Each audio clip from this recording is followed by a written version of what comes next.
Hello guys, so ngayon ay tuturo ko sa inyo kung paano gamitin ang statistic sa Python or idle. So first, dapat ay meron ka munang idle. So punta lang tayo sa ating idle or Python.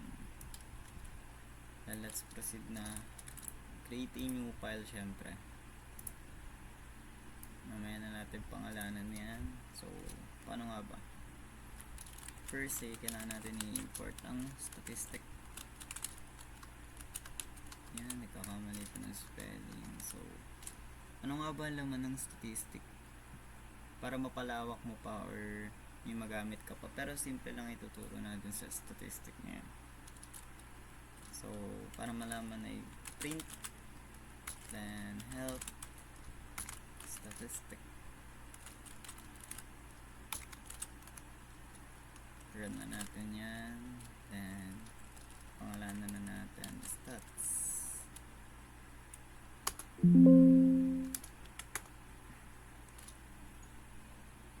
So ito ang laman ng ating module na statistic. Yan. Kukompute siya ng mean, ng F-mean, geometric mean, harmonic mean, median, median low, median high, median group, mode, multimode, quantiles, yan, etc. Kukompute ninyo ng standard deviation, mga ganun. So proceed na tayo. Buksan natin yan. Simple lang ituturo natin kung paano lang kunin yung data, mean, mode, variance, standard deviation. So gamit na tayo ng def. That mean ating favorite. Set a variable lang yung data na ating gusto makuha. Data.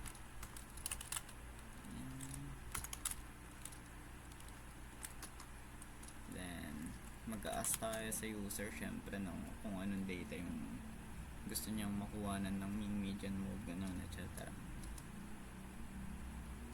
So print data, magbigay ng data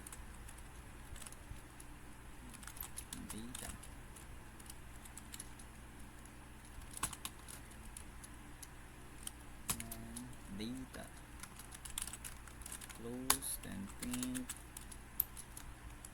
syempre yung ating median, mode,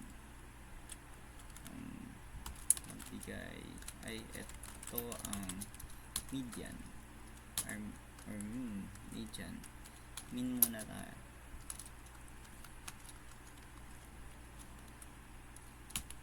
Then statistic ay masyado mahaba statistics, so gamit na lang tayo ng shortcut. Import statistic as st na lang.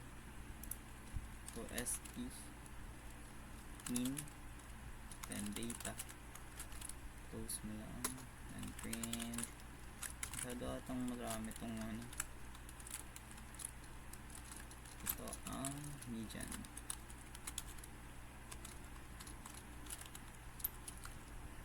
st.median data close, print kung anong gusto mong kunin, tatype mo lang dito. Ito ang mode. Yan na lang kayang tatlo guys. Pero may gusto ko kayong makuha, type nyo na lang. Sige, sama natin standard deviation para medyo malawak. Print, paano nga ba yun? Ito ang standard deviation. Dito pa ako sa keyboard. So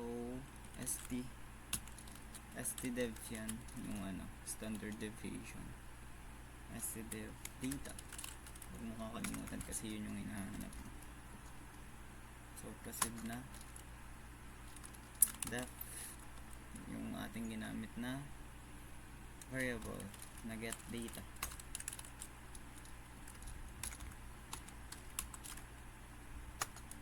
Then data equals, and then paggamit ng while, syempre kailangan natin yan while true. Then try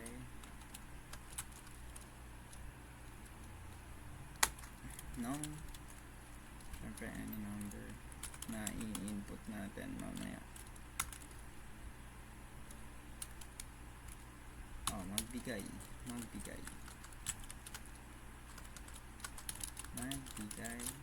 ng numero. Tagalog na Tagalog tayo guys.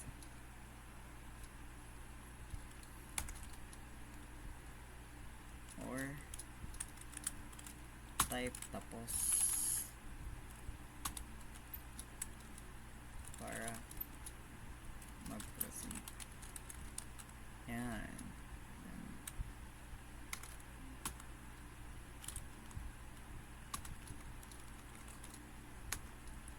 Dito yung mag-break tayo. Ay if. Yung if natin. If. Siyempre pagka mali yung tinaip, siyempre dapat mag-error. Print tapos.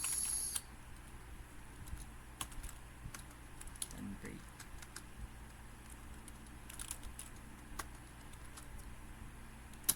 Yung else natin nawala.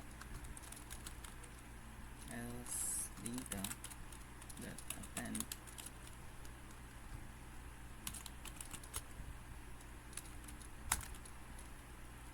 close num accept, gamit tayo ng accept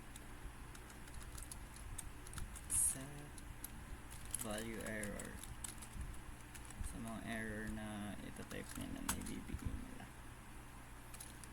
Then print.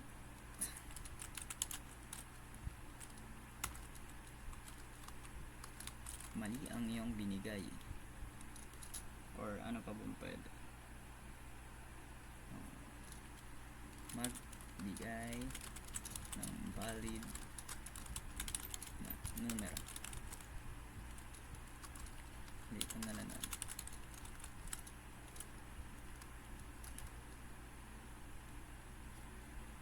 Close, return. Wait lang guys. Yan, return data natin. Tapos na. If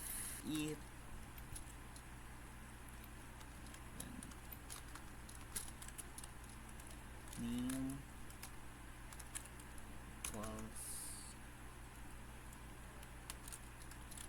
min,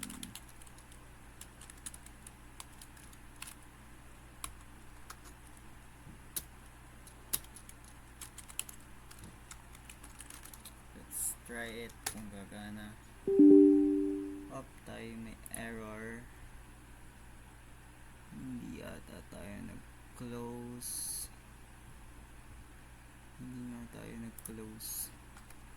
double quotation dapat. Ito din, hindi din ako double quotation, ay single quotation lang pala to. Ito din, ba't ang dami nating error? Okay, magbigay ng numero. Example natin ay 5, 4, 3, 2, 1, 6, 7, 8, 9. Ayan, syempre marami, syempre ang data mo. Type natin tapos. Ito ang mean, median, mode, standard deviation. Yan yung mga nakuha niya. So that's it. Ganun lang gamitin ng statistic. Ganun lang ang pagko-code niya sa Python. Thank you.